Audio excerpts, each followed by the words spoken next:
Hello everyone, welcome back to the online lecture series of Basic Electrical Engineering and today video number 45 of the subject आज हम शुरू कर रहे हैं।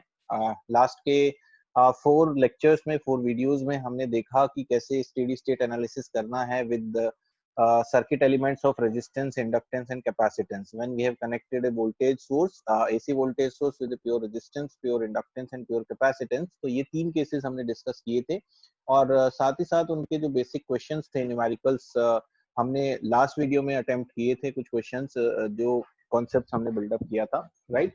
तो आज का जो वीडियो है, आज का जो टॉपिक है वो टॉपिक हम कवर करेंगे कि अभी तक आपने देखा कि हमने इंडिविजुअल एलिमेंट्स को कंसिडर किया आर एल एंड सी को। अब आगे जो हम करने जा रहे हैं वो है combinations of these elements. Like जैसे हमारे पास 3 एलिमेंट्स हैं, रेजिस्टेंस है, इंडक्टेंस है एंड कैपेसिटेंस है। तो अब हम इन एलिमेंट्स के कॉम्बिनेशंस को यूज करेंगे। लाइक हमारा जो सबसे पहला केस होगा वो होगा steady state analysis of single phase AC circuit with RL load, right. तो हम आज जो लेने जा रहे हैं वो है एसी सर्किट विद आरएल, ठीक है। हम आरएल कनेक्ट करने वाले हैं। आरएल का मतलब है कि हम इंडक्टेंस और रेजिस्टेंस ये दोनों चीजें लगाएंगे सर्किट में और दोनों ही कहाँ लगेंगे, सीरीज में लगाएंगे, ठीक है। तो चलिए देखते हैं कैसे हमें इसको करना है। तो ये है हमारे पास सर्किट जिसमें हमारे पास एक वोल्टेज सोर्स रहेगा एज यूजुअल जो हम रखते हैं V, that is V M sine omega T, ठीक है। हमने एक वोल्टेज सोर्स लगाया सर्किट में और इसके बाद हम सर्किट में एक रेजिस्टेंस लेंगे और एक इंडक्टेंस लेंगे, ठीक है। इस तरह से ये होगा हमारा आर, ये होगा एल, राइट। ऑल्सो सर्किट के अंदर जो करंट फ्लो करेगा that will B current I, क्योंकि पूरा सर्किट सीरीज सर्किट है तो पूरे सर्किट में एक ही करंट होगा। साथ ही साथ जो वोल्टेज ड्रॉप होगा across the resistance that will be V R. Similarly the voltage drop across inductance that will be V L, ठीक है। Let's write it in small letters so that all the quantities must be in small letters, means sinusoidal quantities। हमने जो भी quantities को use किया है यहाँ पे वो सारी quantities क्या है, साइनसोइडल क्वांटिटीज है। ऑलराइट, अगर आपको इसको आरएमएस के टर्म में बनाना है तो भी हम इसको बना सकते हैं आरएमएस के टर्म में, there is no issue at all. आपको क्या करना है, सिंपली आपको वोल्टेज सोर्स को लिखना है कैपिटल वी और ये रेजिस्टेंस लग जाएगा, ये इंडक्टेंस लग जाएगा, this is R, this is L. The current which will flow through this that will be capital I and the voltages across these element is capital VR and capital VL, right। तो RMS values के term में भी हम इसको आसानी से बना सकते हैं, there is no issue at all, right। आपको यूजुअल मीनिंग सबके पता ही है कि हमारा जो V है, कैपिटल V है, वो है RMS value of the voltage source. लिख देते हैं RMS value of applied voltage, ठीक है। साथ ही साथ यहाँ पर जो कैपिटल I हमने यूज किया है, this is nothing but equals to RMS value of circuit current, ठीक है। सर्किट करंट का मतलब है कि जो पूरे सर्किट में करंट फ्लो करेगा उसको सर्किट करंट कहा गया है। Similarly V are is the voltage drop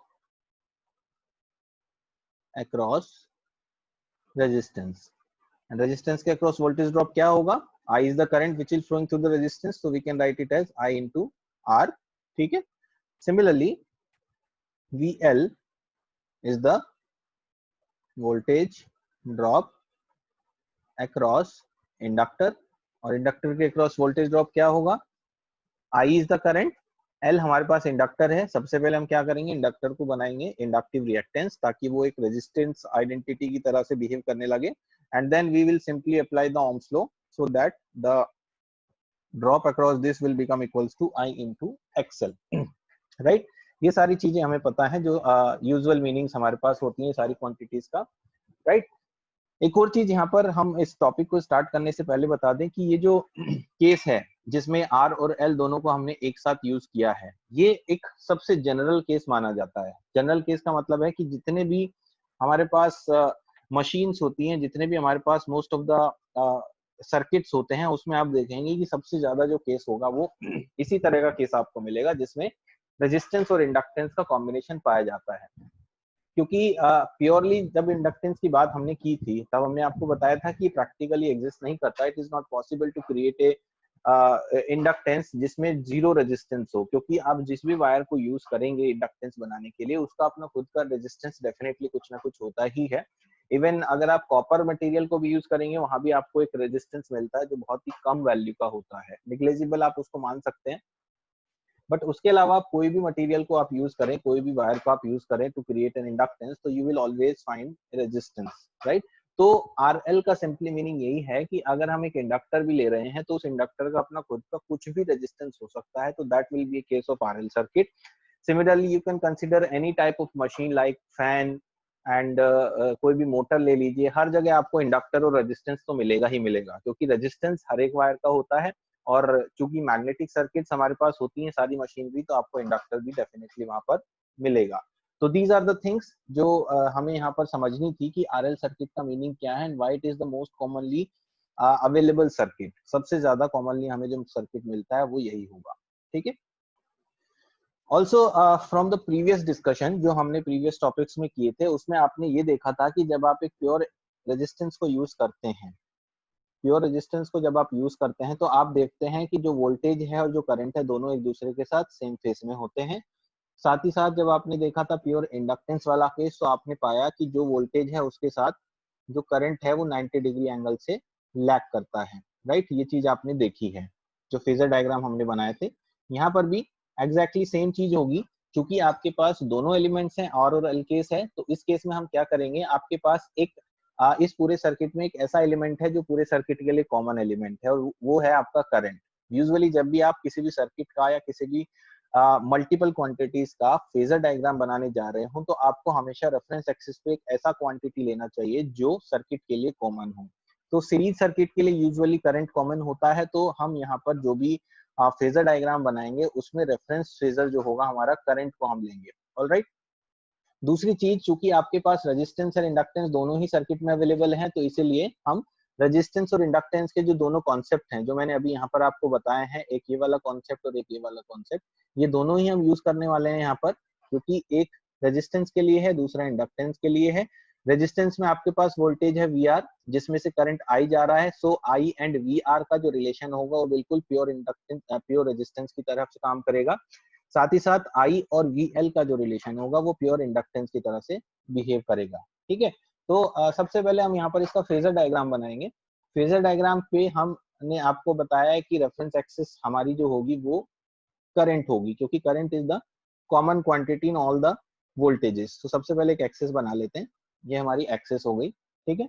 इसके बाद हमें ड्रॉ करना है फेजर डायग्राम। तो फेजर डायग्राम ड्रॉ करने के लिए हम रेफरेंस एक्सिस पर लेंगे करंट को, ये हमारा आई हो गया, ठीक है। फेजर डायग्राम में हमने आई ले लिया, लेट्स कॉल इट आई बार, ठीक है, क्योंकि एक वेक्टर क्वांटिटी है तो आई बार हम कॉल कर लेंगे इसको। So we have voltage V R, हमें क्या करना है, हमें यहाँ पर V are, V L and V, इन सारी क्वांटिटीज को रिप्रेजेंट करना है। जितने भी वोल्टेज करंट आपको सर्किट में दिखाई दे रहे हैं, all those things has to be represented on this phasor diagram. So first of all we will draw the current I, because current is the common quantity जो पूरे सर्किट के लिए कॉमन है, जो कहीं भी चेंज नहीं हो रही है। That is why we have taken current at the reference axis. Now we will draw this we are. We are क्या है, हमें पता है वी आर का वैल्यू है I into R, that means it is directly proportional to the current. So as you know कि pure resistance के case में जो वोल्टेज का जो रेजिस्टेंस का वोल्टेज है, ये है वोल्टेज का रेजिस्टेंस का वोल्टेज, वो करंट के साथ सेम फेस में होता है, क्योंकि उन दोनों का जो रिलेशन है वो ये इस तरह से कहता है कि both are in the same phase. So यहाँ पर जहां भी हमने करंट बनाया है बिल्कुल सेम उसी एक्सिस पर हमें क्या बनाना होगा, हमें उसी एक्सिस पर लेना होगा voltage across the resistance, that is V R. So हम इसी पे वी आर को ड्रॉ कर लेंगे, ठीक है। हमने इसका जो मैग्नीट्यूड है वो आई से बड़ा रखा है, चूंकि we are is equals to होता है I into R. So definitely हमें आई में कुछ ना कुछ वैल्यू को मल्टीप्लाई करना है, दैट इज वाई हमने मान लिया है कि ये करंट से बड़ा ही वैल्यू आपको मिलेगा। सो ये दोनों सेम फेस में हो गए, आप देख सकते हैं both are parallel to each other and both have 0 degree phase difference among between each other, right. It is clear to you? Okay, now inductance के केस के लिए चलते हैं। इंडक्टेंस के केस में आपके पास वोल्टेज है VL and the same current flowing through this particular inductance, right. What is the relation for this inductance? आप देखेंगे इंडक्टेंस में जो रिलेशन है वो है voltage across inductance is leading to this current, या फिर आप कह सकते हैं कि current is lagging behind the voltage, दोनों चीजें सेम है। अब अगर आपका करंट यहाँ पर है, this is the current on the reference axis, और आपका फेजर का जो रोटेशन है वो इस डायरेक्शन में है, तो करंट को लैग कराना है या वोल्टेज को लीड कराना है, तो वेयर शुड बी डॉन, वो डेफिनेटली आपको ऊपर की तरफ मिलना चाहिए। ठीक है, ये देखिए हमने ये बना दिया, this is the voltage across inductor VL बार। ठीक है, आई थिंक इसमें कोई प्रॉब्लम नहीं होनी चाहिए। आपको क्या करना है, इन दोनों आइडेंटिकल आइडेंटिटीज को, अगर मैं इस इंडक्टर वाले केस को थोड़ा सा रोटेट कर दूं ताकि ये 90 डिग्री से रोटेट हो जाए, ये दोनों लाइनें एग्जैक्टली कुछ इस तरह से दिखाई दें कि आपका करंट यहाँ पर आ जाए और आपका वोल्टेज यहाँ पर आ जाए, ये है V। ठीक है, तो ये आपका सेम यही वाला केस बन जाएगा बिल्कुल एग्जैक्टली। तो हम क्या कर रहे हैं, हम इन दोनों केसेस को, first case is pure L, second case is pure, first case is pure R, second case is pure L, इन दोनों केसेस को मर्ज कर रहे हैं। और मर्ज करते हुए हम ये देखते हैं कि जो करंट है वो दोनों में कॉमन है, तो इसीलिए हमने उसको रेफरेंस एक्सिस पर ले लिया था। उसके बाद हमने VR को ड्रॉ किया एंड देन VL को ड्रॉ किया, राइट। अब VL और VR को ड्रॉ करने के बाद हम क्या देखते हैं कि where this V should be drawn, ये V कहाँ होना चाहिए, ये V क्या है, this is nothing but the combination of this VR and this VL। दूसरी चीज, हम यहाँ पर ये नहीं कह सकते कि VR और VL को ऐड करके हम V को ऑब्टेन कर सकते हैं, this can not be the conclusion here. हम इसको डायरेक्टली ऐड नहीं कर सकते, डायरेक्टली KVL हम नहीं अप्लाई कर सकते। हमें क्या करना होगा, क्योंकि हमारे पास फेजर क्वांटिटीज हैं, तो हम या तो फेजर क्वांटिटीज को डायरेक्टली ऐड कर लें, और या फिर RMS वैल्यूज से हम एक रिलेशन ऑब्टेन करें, जो कुछ इस तरह से निकल कर आएगा। देखिए ये हमारा जो VL है, अगर हम इस VL को यहाँ पर ड्रॉ करें कुछ इस तरह से कि ये आपको यहाँ मिल जाए, डॉटेड लाइन से रिप्रेजेंट कर लेते हैं इसको, ये है आपका VL। ठीक है, राइट। नाउ ओरिजिन से अगर आप एक फेजर सम करते हैं VL और VR का, तो फेजर सम को आपको इस लाइन को यहाँ पर जोड़ना होगा, और ये जो लाइन देगी आपको वैल्यू, ये होगा आपका V, that is the applied voltage, RMS value of the applied voltage, and whatever the angle it will make with the horizontal axis will called phi, ये आपका एंगल होगा phi। ठीक है, क्लियर है ये चीज, okay. So this will be V bar, right. अब देखिए ये दो क्वांटिटीज हैं, दोनों फेजर क्वांटिटीज हैं, एक है आपका VR बार, एक है आपका VL bar. Now if we want to find out V bar, मतलब हमें चाहिए सप्लाई वोल्टेज का वैल्यू, तो सप्लाई वोल्टेज का वैल्यू हम कैसे फाइंड आउट कर सकते हैं, सप्लाई वोल्टेज हो जाएगी आपकी V bar is equals to, from the phasor diagram, from phasor diagram we can write as V bar is equals to VR bar plus VL bar. Remember this thing, यहाँ पर सभी quantities में हमने बार लिखा है, यानी कि सारी वेक्टर क्वांटिटीज हैं।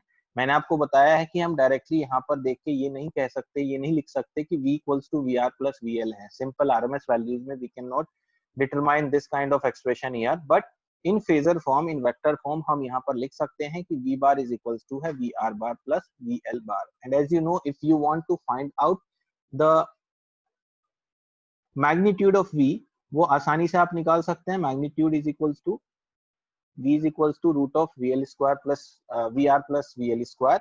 Also, if you want to find out the angle phi, tan phi is equals to क्या हो जाएगा, VL upon हो जाएगा VR। VL है आपका I into XL, I R है आपका, VR है आपका I into R, I से I कैंसिल हो जाएगा, you will get XL upon R, और phi is equals to tan inverse of XL upon R। ठीक है, इस तरह से आप निकाल सकते हैं। साथ ही साथ आप देखते हैं कि जो V बार है, VR प्लस VL बार, उसको आप ऐसे भी लिख सकते हैं, VR बार इक्वल्स टू क्या है, I बार इंटू R। ठीक है, I bar into R plus VL बार को हम कैसे लिख सकते हैं, VL बार को हम लिख सकते हैं, अब देखिए एक चीज आपको यहाँ पर क्लियरली दिखाई दे रही होगी कि जो VL है वो 90 डिग्री से रोटेटेड है, और 90 डिग्री रोटेशन में हम क्या लिखते हैं, 90 डिग्री रोटेशन में हम लिखते हैं J को मल्टीप्लाई करके, राइट। तो हम इसकी वैल्यू कैसे लिखेंगे, अगर दोनों को ऐड करना है तो VR आपका चूंकि हॉरिजॉन्टल एक्सिस पर था, तो हमने डायरेक्टली उसको लिख दिया I into R, plus VL बार के लिए हम लिखेंगे J से मल्टीप्लाई हो जाएगा J into I bar into XL, right. तो यहाँ पर आप कुछ इस तरह से लिख सकते हैं। साथ ही साथ अगर यहाँ से I को कॉमन लें तो आप क्या लिखेंगे, I को कॉमन लेके V bar is equals to I bar into R plus j X L. Also you can write it as V bar upon I bar is equals to R plus j X L. ठीक है, ये देखिए आपको क्या expression मिला है, आपको मिला है V bar upon I bar is equals to R plus j X L, यानी कि आपके पास रेजिस्टेंस है, उसके साथ आपने एक्सएल को सम किया है और साथ में जे का मल्टीप्लाई है, यानी कि 90 डिग्री से आपका यहाँ पर शिफ्टिंग हो रहा है, राइट। ये चीज आप ध्यान से देखिए, यहाँ पर जो एक्सप्रेशन मिला है V by I, V by आई क्या होता है, अगर आप डीसी सर्किट में सिंपल देखें और ओम्स लॉ को अप्लाई करें तो V by I equals to होता है रेजिस्टेंस। बिल्कुल उसी तरह से एसी सर्किट में V बाय I को हम डिफाइन करते हैं V bar upon I bar is equals to Z bar. क्योंकि everything we are writing in phasor form तो we will call it as bar also. This term is called impedance, इसको बोलते हैं impedance. ठीक है, impedance is nothing but एक ऐसा resistance, बिल्कुल एक रेजिस्टिव आइडेंटिटी की तरह से ये भी एसी सर्किट में काम करेगा, जो करंट को ऑब्स्टेकल करने की कोशिश करता है, रोकने की कोशिश करता है। ठीक है, this is the opposition offered, right. बिल्कुल उसी तरह से जैसे रेजिस्टेंस डीसी सर्किट में काम करता है, उसी तरह से एसी सर्किट में इम्पीडेंस टर्म हम कहते हैं, राइट। क्योंकि एसी सर्किट में आपका इंडक्टेंस और कैपेसिटेंस में इंट्रोड्यूस हो जाता है, तो हमारे पास जो मेजर पोर्शन में सर्किट्स होते हैं उसमें आर, एल और सी या फिर कोई कॉम्बिनेशन होता है। प्योरली रेजिस्टेंस वाले केसेस बहुत कम आपके पास मिलेंगे। इन दैट केस अगर आपके पास प्योरली रेजिस्टेंस है तो आपका simply impedance equals to resistance हो जाता है। बट अगर आपके पास कॉम्बिनेशन ऑफ एलिमेंट्स हैं, लाइक आरएल है, आरसी है या फिर और कोई कॉम्बिनेशन हैं, तो आप उसको इम्पीडेंस कहते हैं। और इम्पीडेंस का जो यूनिट होता है वो भी क्या होता है, ओम ही होगा, राइट। अब यहाँ पर हमने एक चीज फाइंड आउट कर ली कि आरएल केस में, सीरीज आरएल सर्किट में, चूंकि ये सीरीज आरएल सर्किट था, सीरीज आरएल के केस में इम्पीडेंस का वैल्यू आया है R plus j X L, right. Also अगर आप यहाँ पर मोड ऑफ जेड निकालना चाहते हैं तो you can write it as R Z mode of z is equals to r square plus xl square, and what will be the angle, tan phi is equals to xl upon r, imaginary upon real axis. ये simple mathematics हम put कर रहे हैं। जब हमने phasor diagram पढ़ा था तो फेजर में हमने सारी चीजें डिस्कस की थी कि यहाँ से किस तरह से हम ये वैल्यूज को कैलकुलेट कर सकते हैं। ठीक है, तो ये सारी चीजें बिल्कुल आप कॉम्प्लेक्स में भी निकाल सकते हैं और विदाउट कॉम्प्लेक्स भी आप यूज कर रहे हैं। मैं आपको दोनों चीजें एक साथ बता रहा हूँ कि आप दोनों चीजों को किस तरह से कर सकते हो। अगर आप विदाउट कॉम्प्लेक्स करेंगे तो आपको सिंपल सिर्फ इतना ही करना है कि आप यहाँ पे फेजर डायग्राम बनाएंगे आई एंड वी आर, उसके बाद आप VL यहाँ पर ड्रॉ करेंगे जो कि 90 डिग्री से लीड करेगा। Then you will create VL here, and once you will join this line with this, you will get V, this will be your phi, and from the Pythagoras theorem you will get V equals to VR square plus VL square. Also you will get phi angle as tan inverse of VL upon VR. ठीक है, and VL और VR की value put करेंगे आप तो you will get XL upon R. That's it. It's very very simple.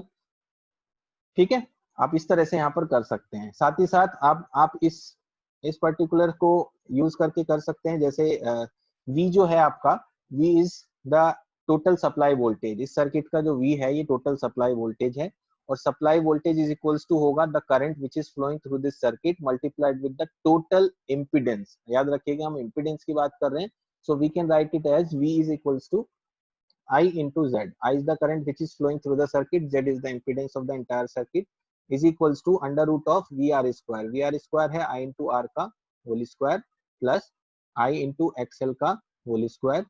यहाँ से अगर आप I को बाहर निकालेंगे you will get root of R square plus XL square, और you get Z is equals to R square plus XL square. तो ये देखिए आपको दोनों ही मेथड से, आप चाहे कॉम्प्लेक्स को यूज करें या नॉन कॉम्प्लेक्स को यूज करें, दोनों ही मेथड से आपको रिजल्ट सेम ही मिलेगा। दैट इज व्हाई मैं आपको कॉम्प्लेक्स और नॉन कॉम्प्लेक्स दोनों क्वांटिटीज एक साथ यहाँ से बताता हुआ जा रहा हूँ।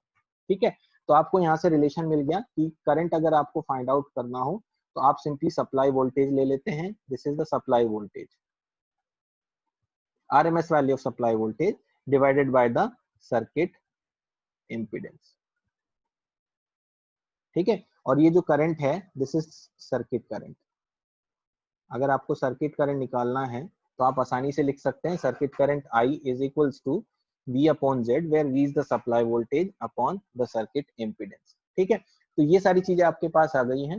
10 फाई, फाई यहाँ पर है आपका फेज एंगल। फाई आपका इज यूजुअल मीनिंग है जो हम अभी तक पढ़ते आए हैं, phi is the phase angle, right. तो ये सारी चीजें आपको क्लियर हो गई होंगी, ऑलराइट, ठीक है। Now coming back to the phasor diagram, phasor diagram से आप V और I का रिलेशन ध्यान से देखिए। जो सर्किट का सप्लाई वोल्टेज है वो यहाँ पर बना है और I आपका यहाँ पर बना है। अगर हम इसको रीड्रॉ करें थोड़ा सा, तो हमारे पास ये था I और ये था आपके पास V, ठीक है, और इन दोनों के बीच एंगल है फाई। तो आपको क्या दिखाई दे रहा है? आपको ये दिखाई दे रहा है कि इस सर्किट में जो RL का कॉम्बिनेशन सर्किट है उसमें करंट आपका लैग कर रहा है कितने एंगल से?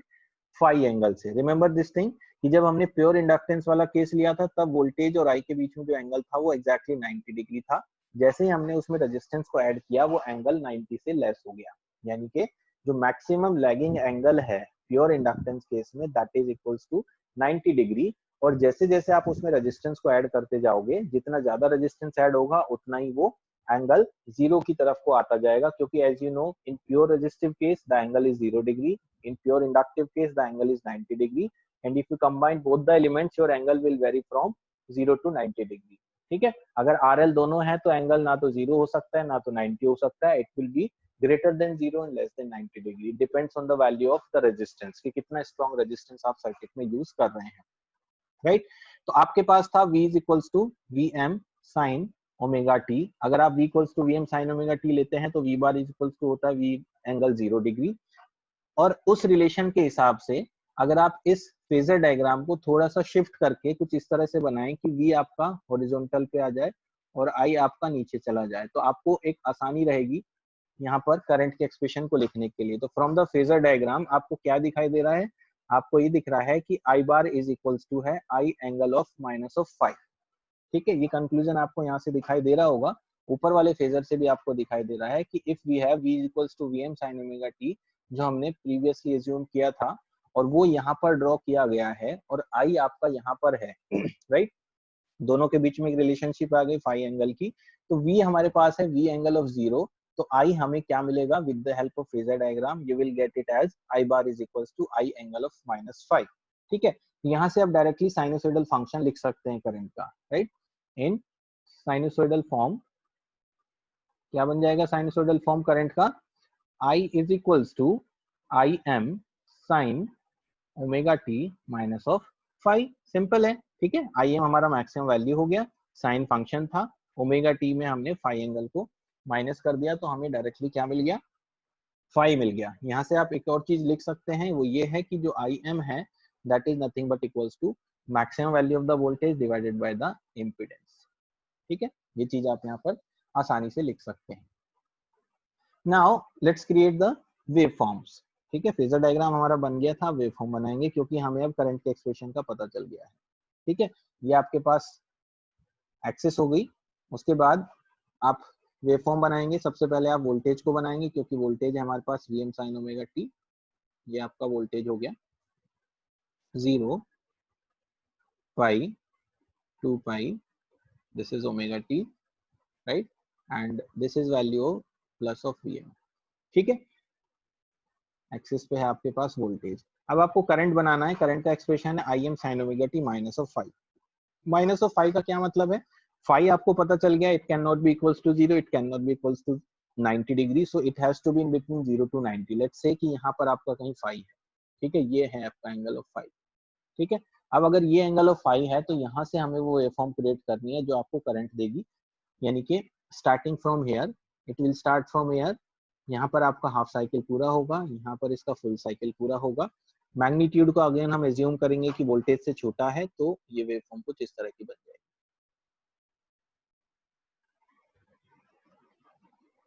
ठीक है, और उसके बाद आप यहाँ पे इसको जोड़ सकते हैं इस तरह से, राइट। ये हो गया आपका plus Im, this is plus Im, this is current and V comma 0। Alright, ये आपका हो गया। ये जो पॉइंट है जहां से इसने क्रॉस किया इट इज पाई प्लस 5। ठीक है, साथ ही साथ जहां पर ही खत्म हुई है ये है 2 pi plus 5। Always angle will remain same, जो फाई एंगल है वो हमेशा सेम रहेगा, उसमें कोई भी प्रॉब्लम नहीं आएगी। और फाई की वैल्यू निकालने के लिए हमने यहाँ पर फॉर्मूला डिराइव किया है tan phi is equals to XL/R, जहां से आप फाई का वैल्यू आसानी से निकाल सकते हैं, राइट। क्लियर है ये चीज। अब देखिए अगर यहाँ पर R का वैल्यू 0 हो जाता है तो tan phi इक्वल्स टू क्या हो जाएगा, इनफाइनाइट हो जाएगा, और tan phi equals to infinite का मतलब है फाई इक्वल्स टू 90 डिग्री, जो कि प्योर इंडक्टेंस का केस है। सिमिलरली अगर XL का वैल्यू 0 हो जाता है तो tan phi इक्वल्स टू 0 हो जाएगा, और tan phi इक्वल्स टू 0 होता है इसका मतलब है फाई इक्वल्स टू भी 0 है, राइट। तो in such cases you can easily find out this value, right. So from here आप आसानी से पावर भी कैलकुलेट कर सकते हो, ठीक है। आपके पास दो रिलेशन है, फिर से लिख लेते हैं। V is Vm sin omega t, I is Im sin omega t minus of phi, ये आपके पास है। अब आपको क्या करना है, इंस्टेंटेनियस पावर पता ही है आपको कि क्या करते हैं इंस्टेंटेनियस पावर निकालने के लिए। इंस्टेंटेनियस पावर निकालने के लिए हम वोल्टेज और करंट को मल्टीप्लाई कर देते हैं, ठीक है। सबसे पहले तो हम वेवफॉर्म के थ्रू समझ लेते हैं कि किस तरह का इंस्टेंटेनियस पावर यहाँ पर बनेगा। तो स्टेप बाय स्टेप स्टार्ट करेंगे, 0 से 5 के बीच की बात करेंगे। पहले 0 से 5 में हमें क्या दिखाई दे रहा है, 0 से 5 में वोल्टेज पॉजिटिव है बट करंट है नेगेटिव, और अगर एक भी क्वांटिटी नेगेटिव है इसका मतलब क्या है, हमें नेगेटिव में ही वैल्यू मिलेगी। सो ये हमें मिल गई वैल्यू, ठीक है। This is your power. Now 5 से 5 के बीच में बोथ आर पॉजिटिव, ठीक है। दोनों अगर पॉजिटिव है तो आपको वैल्यू भी पॉजिटिव मिलेगी, तो ये आपको मिल गई पॉजिटिव वैल्यू, पॉजिटिव पावर, ठीक है।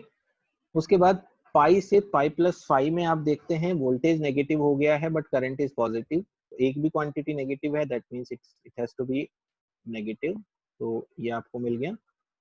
उसके बाद पाई प्लस 5 से 2 पाई के बीच में both are negative, that means it will give you a positive value, so again आपको पॉजिटिव वैल्यू मिलेगा। ये हो गया आपका फिर से पावर। देन 2 पाई से 2 पाई प्लस 5 में ये जो ब्लू लाइन वेवफॉर्म है वोल्टेज, ये पॉजिटिव की साइड को जा रही है, तो ये पॉजिटिव की साइड को जब जाएगी तो एक पॉजिटिव हो गया एक नेगेटिव हो गया, that means it will again give you negative side.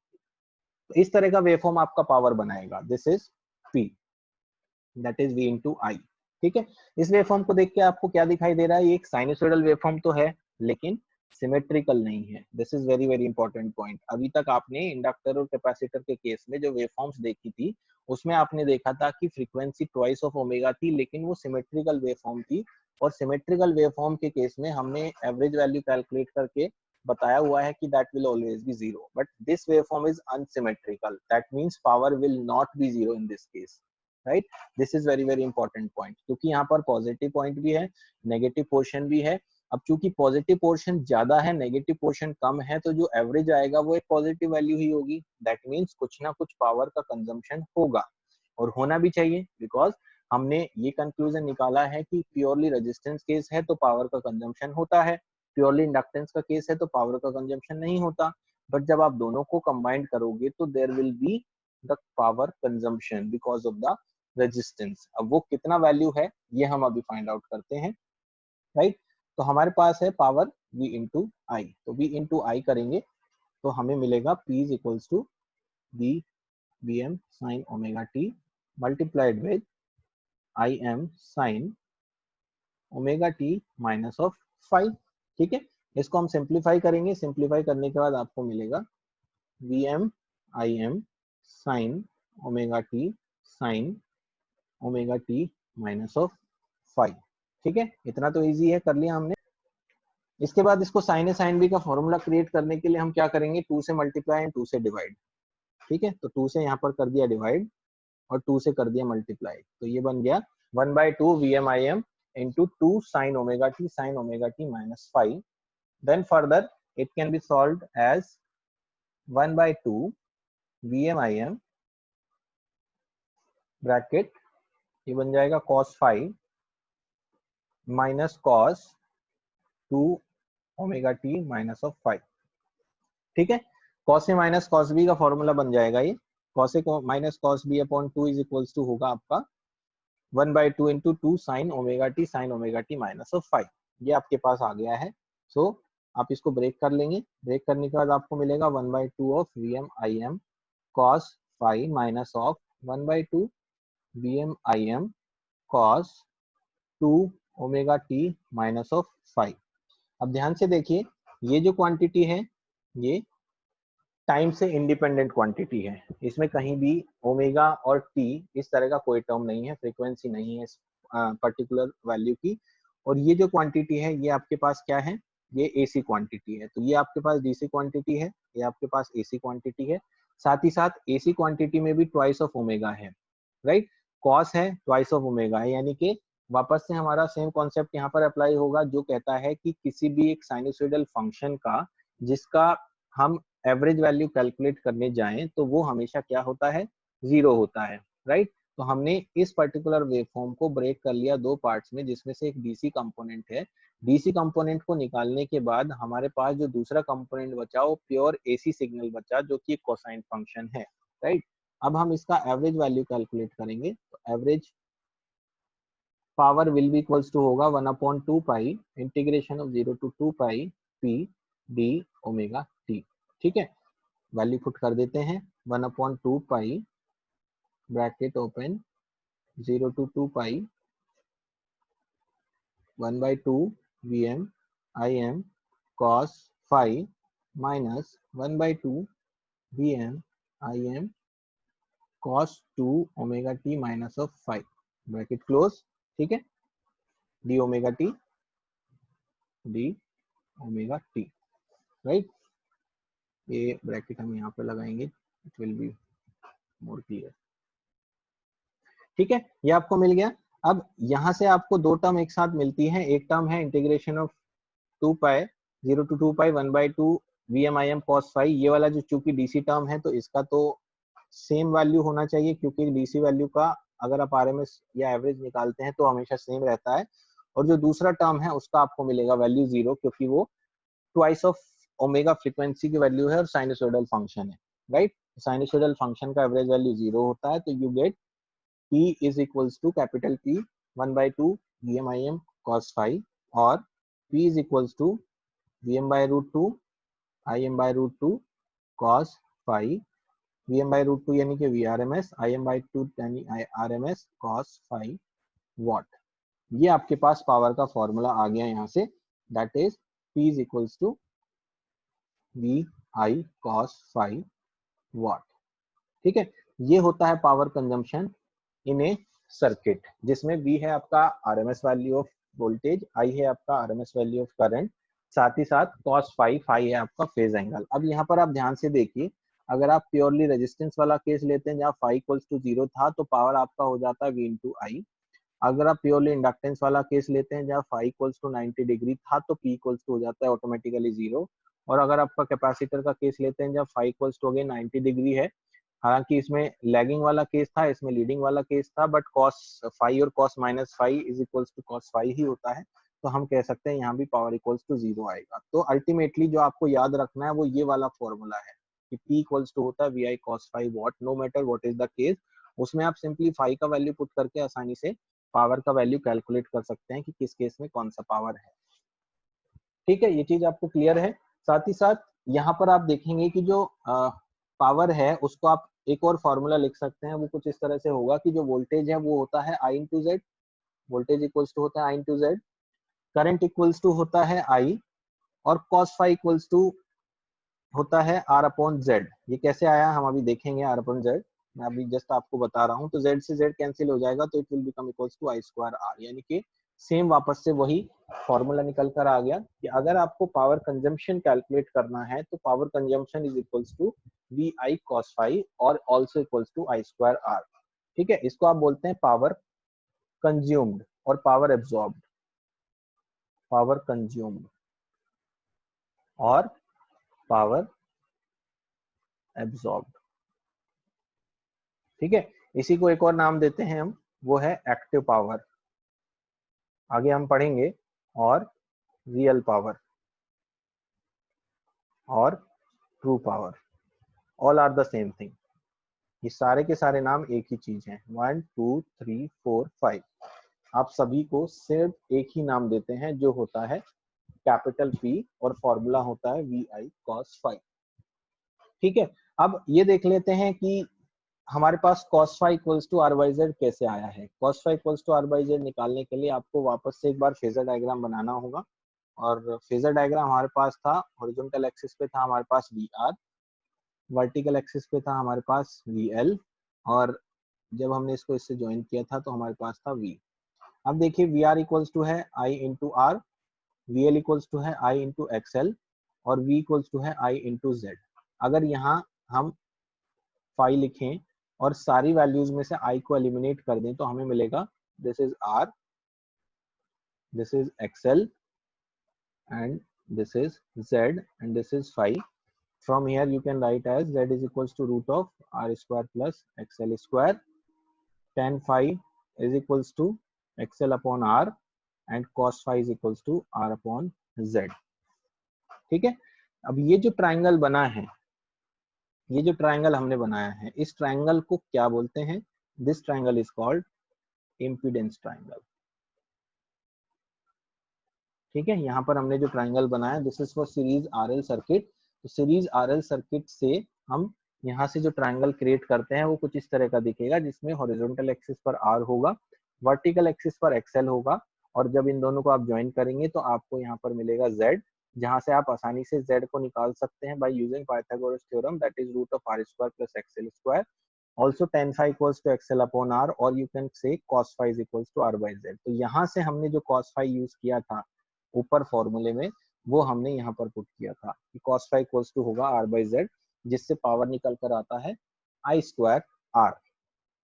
ठीक है, अंडरस्टूड दिस थिंग? ओके, आगे बढ़ते हैं।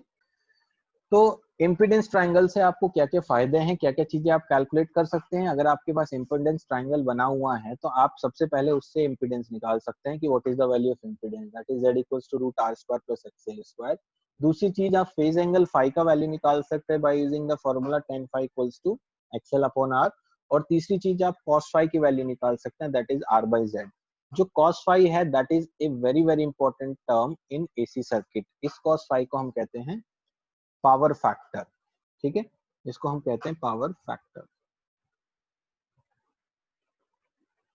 cos phi। ठीक है, नाउ पावर फैक्टर का क्या रोल है यहाँ पर, ये मैं आपको थोड़ा सा ब्रीफली समझाने की कोशिश करता हूँ, क्योंकि पावर फैक्टर बहुत इंपॉर्टेंट रोल प्ले करता है इसी सर्किट में। ठीक है, तो अभी तक हम मान लेते हैं डीसी का केस या फिर प्योर आर का केस, दोनों ही एक दूसरे का आइडेंटिकल हैं, जिसमें हमने देखा था पावर इक्वल्स टू होता है V इंटू आई। ठीक है, समझ में आ गया ये चीज।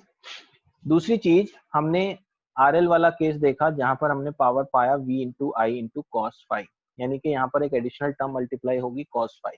राइट, अब मान लेते हैं कॉस फाई का वैल्यू, आपको पता है कॉस फाई का वैल्यू है R अपॉन Z।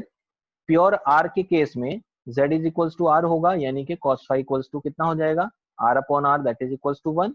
ठीक है, सिमिलरली L के केस में या C के केस में, L और C के केस में Z इज इक्वल्स टू होगा आपका या तो XL होगा या फिर XC होगा। ठीक है, राइट, और R का वैल्यू चूंकि वहां R अवेलेबल नहीं होगा तो R will be equals to 0। So R will be equals to 0, तो वहां पर हम क्या कहेंगे, cos phi इक्वल्स टू है R अपॉन Z, यानी कि 0 अपॉन XL या XC, that is equals to 0, और cos phi इक्वल्स टू 0 होगा। यानी कि यहाँ से ये चीज हमें पता चल गई कि cos phi का वैल्यू वेरी कर सकता है 0 से 1 के बीच में, ये 0 से कम नहीं हो सकता और 1 से ज्यादा नहीं हो सकता। ठीक है, दूसरी चीज, कौन सा वैल्यू ज्यादा बेटर है, 0 वैल्यू ज्यादा बेटर है या 1 वैल्यू ज्यादा बेटर है, ये हम देखते हैं। अब ये दो केसेस हमने कंसीडर किए हैं, इसमें पहले केस में हम ट्रीट करेंगे कि cos phi की वैल्यू 1 ली हुई है। ठीक है, पहले केस में हमने किया है cos phi की वैल्यू 1 है, और दूसरे केस में हमने कंसीडर किया है कि cos phi की कुछ वैल्यू है जो 1 से कम है। ठीक है, तीसरी चीज, power is nothing but equals to power absorbed, या जितना पावर यूज हुआ है, ये पावर कैपिटल P का मतलब है पावर जितना हम यूज करते हैं। ठीक है, अब एक चीज यहाँ पर ध्यान देने वाली चीज ये है कि हमारे घर में कौन कौन से इंस्ट्रूमेंट्स लगे हुए हैं, किस किस तरह के लगे हैं, वो कूलर है या फ्रिज है या AC है या कुछ भी जो हम यूज करते हैं, क्या उन एलिमेंट्स को लगाने से जो हमारे पास पावर आ रही है उसके ऊपर कोई इफेक्ट पड़ता है? नो, कभी उस पर्टिकुलर चीज का उसके ऊपर कभी भी कोई भी इफेक्ट नहीं पड़ेगा कि हमें कितना पावर सप्लाई हो रहा है। लेकिन जो हम इक्विपमेंट यूज कर रहे हैं उसका पावर फैक्टर कितना है, उस चीज के ऊपर पावर यूटिलाइजेशन डिपेंड कर रहा है। यहाँ पर ये देखिए, ठीक है। अब आप ले लीजिए P इक्वल्स टू है VI cos फाई और I इक्वल्स टू है P upon V cos phi, ठीक है। यहाँ पर आपने करंट का वैल्यू निकाला। अब मान लीजिए कि आपके पास एक 100 वाट का इंस्ट्रूमेंट है जो 100 वाट का पावर लेता है, ठीक है, ऑलराइट, और वो प्योरली रेजिस्टिव है। और दूसरा इंस्ट्रूमेंट है जो पावर लेता है 100 वाट ही, लेकिन वो RL का केस है, ये प्योर R का केस है, ये RL का केस है। दोनों ही केस में पावर तो कंज्यूम हो रही है, लेकिन किस केस में हम एक्चुअल में बिल ज्यादा पे कर रहे हैं? अब देखिए, P equals to VI cos phi where I is equals to P by cos phi. अगर प्योर रेजिस्टेंस वाला केस है तो cos फाई इक्वल्स टू कितना हो गया? 1 हो गया। तो I इज इक्वल्स टू हो गया P अपॉन V। V हमारा क्या है? सप्लाई वोल्टेज, जो कि हमेशा कांस्टेंट रहता है। पावर क्या है? पावर हमारा है एक ऐसा वो चीज जिसको हम कंज्यूम कर रहे हैं, तो यानी कि करंट इज डायरेक्टली प्रोपोर्शनल हो गया P के, ठीक है। जितना पावर उतना ही करंट, इजंट इट? सेकंड वाले केस में जब हमने कंसीडर किया I is equals to P upon V cos phi, जिसमें cos फाई की कुछ वैल्यू है, V हमारा कांस्टेंट है अभी भी, जो कि सप्लाई वोल्टेज है, यानी कि हमारा I प्रोपोर्शनल हो गया P अपॉन cos फाई के। अब मान लीजिए कि cos फाई हमारा 1 से कम है, लेट अस से कि 0.5 है, तो P upon 0.5 that is equals to twice of P, right. इसका मतलब क्या हुआ कि प्रीवियस वाले केस के कंपैरिजन में और इस वाले केस के कंपैरिजन में पावर 100 वाट ही यूज हो रही है दोनों केस में। लेकिन जब प्योर आर का केस है, पावर फैक्टर की वैल्यू 1 है, तो जितना पावर हम कंज्यूम कर रहे हैं उतना ही करंट भी यूज कर रहे हैं। सेकेंड वाले केस में जब हमने आरएल का केस यूज किया, तो आरएल के केस में हमने माना कि late us say cos phi 0.5, in that case हमने ये चीज देखी कि जो पावर है वो ट्वाइस हो गई है। यूज हम अभी भी 100 वाट का ही इंस्ट्रूमेंट चला रहे हैं, लेकिन यूज हम 200 वाट का कर रहे हैं, यानी कि अल्टीमेटली पावर फैक्टर की वजह से 100 वाट को हम एक्चुअल में यूज करने की बजाय आधी पावर वेस्ट हो गई, जो हमारे किसी काम नहीं आई, लेकिन बिल हमने 200 वाट का दिया। पहले वाले केस में बिल हमने 100 वाट का ही दिया था, लेकिन दूसरे वाले केस में हमने बिल तो 200 वाट का दिया, लेकिन यूज उसका सिर्फ 100 वाट ही हुआ है। तो this is the difference, this is the basic fundamental of cos phi, जो बहुत इंपॉर्टेंट रोल प्ले करता है एसी में। इसलिए पावर फैक्टर का वैल्यू हमेशा नियर टू 1 होना चाहिए। जितना कम पावर फैक्टर होगा उतना ही करंट ज्यादा कंज्यूम होगा for the same power consumption, ठीक है। ये जो चीज मैंने आपको बताई है 100 वाट की, this is basically for the same power consumption. ये दोनों ही केस में हमने 100 वाट का यूज करना है, लेकिन पहले केस में 100 वाट को यूज करने के लिए हमने 100 वाट ही खर्च किए, लेकिन दूसरे केस के लिए 100 वाट का यूज करने के लिए हमने जो खर्च किया वो 200 वाट खर्च किया है, यानी कि हमारा जो बिल है वो डबल हो गया सेकेंड वाले केस में, only because of the power factor. इसी वजह से जो RL सर्किट्स होते हैं वो हमेशा नुकसानदायक होते हैं। कहीं भी हम देखेंगे, किसी भी तरह से हम देखेंगे, हर जगह पर आपको RL सर्किट ही मिलेंगे, लेकिन RL सर्किट के साथ साथ पावर फैक्टर को इम्प्रूव करने की भी बहुत सारी चीजें वहां पर लगाई जाती हैं, जिसकी वजह से पावर फैक्टर अच्छा हो जाए और ये सारी प्रॉब्लम कम हो। हम एक सेपरेट टॉपिक पढ़ेंगे इस चैप्टर में जहां सिर्फ पावर फैक्टर के बारे में हम बात करेंगे, राइट। उस चीज को हम आगे डिस्कस करेंगे, ठीक है। तो यहाँ से हमने जो सर्किट पढ़ा था वो RL सर्किट का केस हमने पढ़ा, और RL सर्किट में हमने जो कंक्लूजन निकाले वो ये निकाले कि किसी भी RL सर्किट में फाई का वैल्यू लेस देन 90 डिग्री होगा एंड ग्रेटर देन 0 होगा,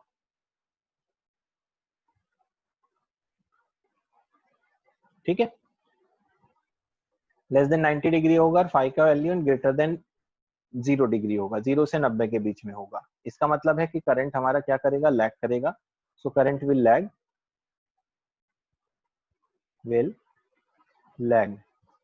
बाय एंगल फाई। अब फाई कितना है डिपेंड करता है उसके ऊपर कि कितने एंगल से लैग करने वाला है, उसके ऊपर डिपेंड करेगा, ठीक है। करंट हमने निकाला है I m sin omega t minus of phi, ठीक है। साथ ही साथ हमने निकाला है v is equals to root of vr square plus vl square and z is equals to root of r square plus xl square। Complex में हम देखें v is equals to था vr plus jvl और z equals to था z bar is equals to r plus jxl, right? Also tan phi is equals to था xl upon r and cos phi equals to था r upon z। And finally power हमने calculate किया, that was p equals to vi cos phi watt। ठीक है, ये सारी findings हमारी इस टॉपिक से हुई हैं, जिसमें ये सारी चीजें हमने डिस्कस की हैं। और जो इम्पीडेंस ट्रायंगल हमारा बना वो ये वाला था, phi z xl and r। ठीक है, दिस इज इम्पीडेंस ट्रायंगल।